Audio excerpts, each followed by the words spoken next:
Bonjour à tous et bienvenue à cette vidéo qui porte sur le sujet 0, spécialité maths, évaluation de fin de première. Donc dans cette vidéo, on va voir la question 1 de l'exercice 2, partie 2. On se place dans un repère OIG orthogonal. On considère la fonction g définie pour tout réel x par g de x égale x carré moins 5x plus 4. On note P la courbe représentative de la fonction g. Question A, étudier le signe de la fonction g sur R. Question B, on considère un entier naturel n quelconque. On note AN le point de la courbe P d'abscisse n.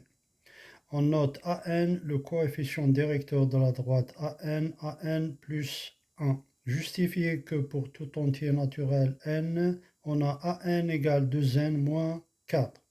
Question C, quelle est la nature de la suite AN? Alors, donc, on a g de x égale x carré moins 5x plus 4. Étude du signe de la fonction g. Donc, il s'agit d'un polynôme du second degré. On calcule delta, le discriminant. Delta égale moins 5 au carré moins 4 fois 1 fois 4 égale 25, moins 16 égale 9. Donc delta est positive. Donc le polynôme admet deux racines x1 moins b moins racine de delta sur 2a égale 5 moins racine de 9 sur 2 fois 1 égale 5 moins racine de 3 au carré sur 2 égale 5 moins 3 sur 2 égale 2 sur 2 égale 1. Donc x1 égale 1. x2 égale moins b plus racine de delta sur 2a égale 5 plus racine de 9 sur 2 fois 1 égale 5 plus racine de 3 au carré sur 2 égale 5 plus 3 sur 2 égale 8 sur 2 égale 4. Donc g de x peut s'écrire de cette forme-là, x moins 1 fois x moins 4. Le tableau de signes, donc là on a x varie de moins l'infini à plus l'infini et on a les solutions 1 et 4. Là x moins 1 et x moins 4, le signe de g. Donc pour des valeurs inférieures à 1, donc si on remplace x avec des valeurs inférieures à 1, on trouve que x moins 1 est négatif. Donc là c'est un moins.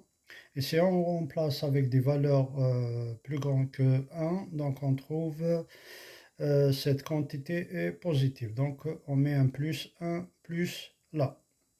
Et pour 1, x moins 1 s'annule pour x égale à 1.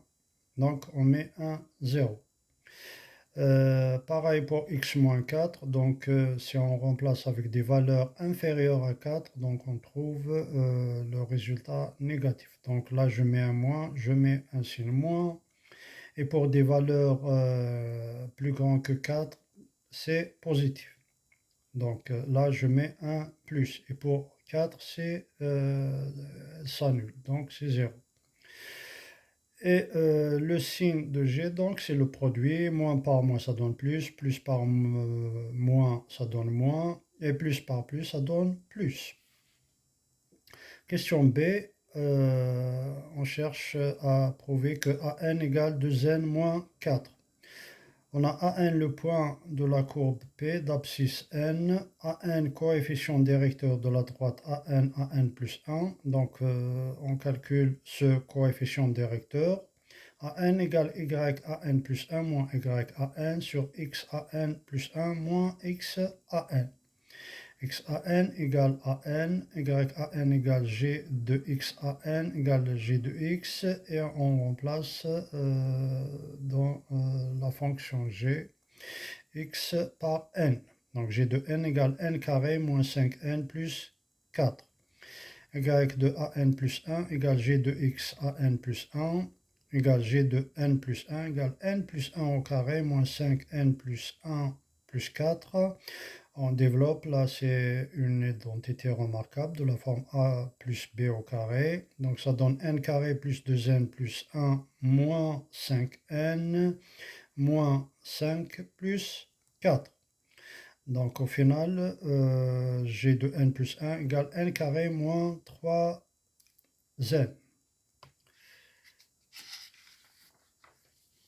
Or, on a x à n plus 1 moins x à n égale n plus 1 moins n, donc est égal à 1. Donc y à n plus 1 moins y à n sur x à n plus 1 moins x à n égale,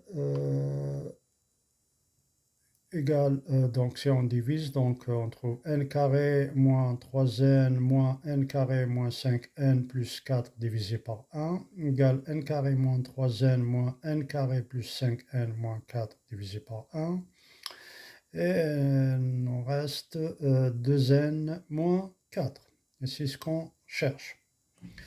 La question c'est la nature de la suite. Donc là, on ne parle pas de la convergence ou bien de la divergence en première. Donc il s'agit d'une suite arithmétique de raison 2. Voilà, je vous remercie.